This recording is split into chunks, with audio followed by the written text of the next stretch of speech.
So what is dropshipping exactly? Dropshipping involves selling things that are not in your store. So you're just selling stuff, items that you don't have in your store, in your shop. You're just dropshipping. Hi guys, welcome to my channel. If you're new here, remember to like this video, to subscribe to my channel, share me out. Here we share something on financial growth and personal development. And today the topic of the day is dropshipping. I'm going to beg you to ignore that. So what exactly is dropshipping? Dropshipping, what it means in layman's language, is selling things that are not in your store. And how do you go about selling things that are not in your store? I'm going to give you a very simple explanation.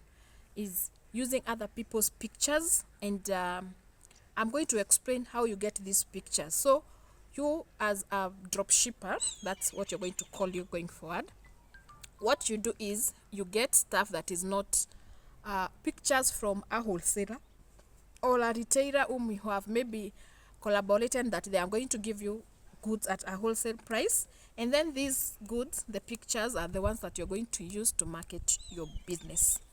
So dropshipping is basically that. And how do you start dropshipping? To start dropshipping, first of all, I'll advise you to identify what are your strengths. Is it clothes? Is it shoes? Is it things that do with stationery? What do you feel like it's something that you're willing to do a business on? So if it's clothes, you're going to see wholesalers of clothes. If it is utensils, you'll have to go to the wholesalers of utensils. If it is shoes, you have to go to the shops or the wholesalers that are dealing with shoes. So that is how you start. You first identify what you're willing to sell or what you're willing to deal with. Number two, after identifying what you're dealing with, you need to identify your wholesaler and talk to them so that they can agree to add you into their WhatsApp groups. So in these groups, it's where you find what you're looking for. If it's a wholesaler for shoes, they'll post shoes daily. That is where you get your stock from. Remember, you're not selling a physical product like this pencil. You're selling the picture. So I'll have a photo of this pencil, and that is what I'm going to be posting. So you identify, after you've identified what is your passion, now go look out there for the wholesalers.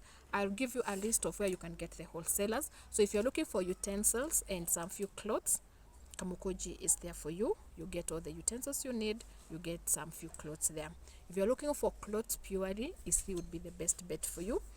So go to Isli and look for her clothes wholesaler there. There are many. Don't just get one. Get several so that you can also compare prices and also the quality of clothes and the different fashion as it comes, because you know clothes have different. The fashion keeps on coming and going and getting another one. So you need to be person who is fashionable and someone who is keeping trends. If it is stationery, you go to town and you get somebody those shops, the Wahidi shops that sell stationery. So you have first to identify what, then you identify the wholesaler, and then you go to the wholesaler and request to be added in those groups. Those groups, you get they tell you the prices. So the price that is indicated in those groups is the wholesale price. So I'll give an example. If it is 300, you add your markup when you're posting, like selling at 500. And when you're costing, remember you have to take note of factors that determine costing, because this costing, the transport, the everything will be on that 200 that you are charging. It's an example. I've not said that if you get something at 300, you go and charge it at 500. It was just an example. So after adding your markup, when you get a customer, you're going to ask the seller to send whatever the customer ordered to them, and then the customer pays. When the customer pays, they send you the upper cut. So if it was 300, the wholesaler will keep 300, which belongs to his shop or for the item, and then the 200, the wholesaler will send it to your M-Pesa.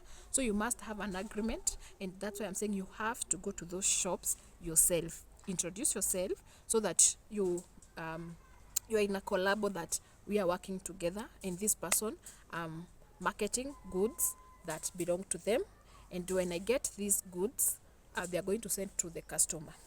The other thing with dropshipping business, you need to know how you're going to be marketing yourself. And for drop shipping, mostly you do it online.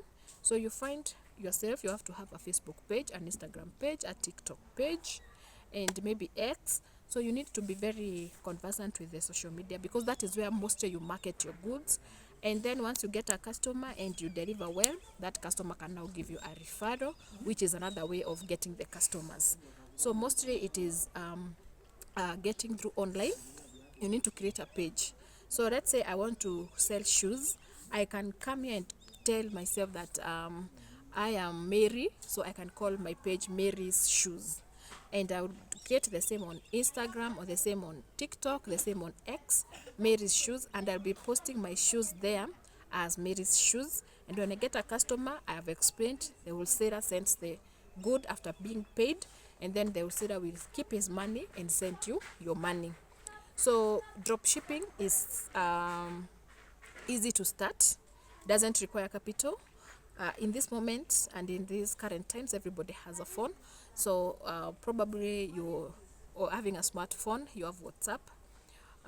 So it's easy for you to keep on to just go get photos, have the photos get into these WhatsApp groups, and then when the photos are sent in the WhatsApp group, you pick the photos, you first post on your WhatsApp status, you post on your Facebook page, and you post on Insta and TikTok.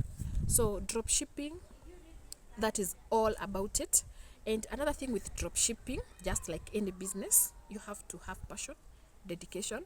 You must persevere. The first few weeks might not get a customer, but that doesn't mean you should give up. You should continue showing up for your business, because all in all, you have to grow a business, and growing a business is not easy. No business grows easily. So you need to keep up advertising, you keep posting, and you have to be showing up, not giving up. You have to keep on showing up even when you're not getting any inquiries, when your post doesn't get any likes, when it doesn't get any comments. You have to keep on showing up. So drop shipping entails all that, and you just, when you identify what you want, you just start posting on that. And then when you get a customer, the procedure as I have explained. So I hope if you have been confused about drop shipping, you have gotten enlightened on how to do it. And if it's something that you're willing to start, it's a good business, because the capital startup is almost zero, because already you have a phone, you have Wi-Fi, or you have your bundles. So instead of just scrolling on Facebook, watching those reels and everything, you can start now creating your own reel. You can also create your own shop there, e-commerce shop, where people can shop on your page, or on your WhatsApp status, or on your Insta and TikTok. So I hope you've learned something. Remember to share me out so that someone else can learn, and also subscribe to this channel and give this video a thumbs up.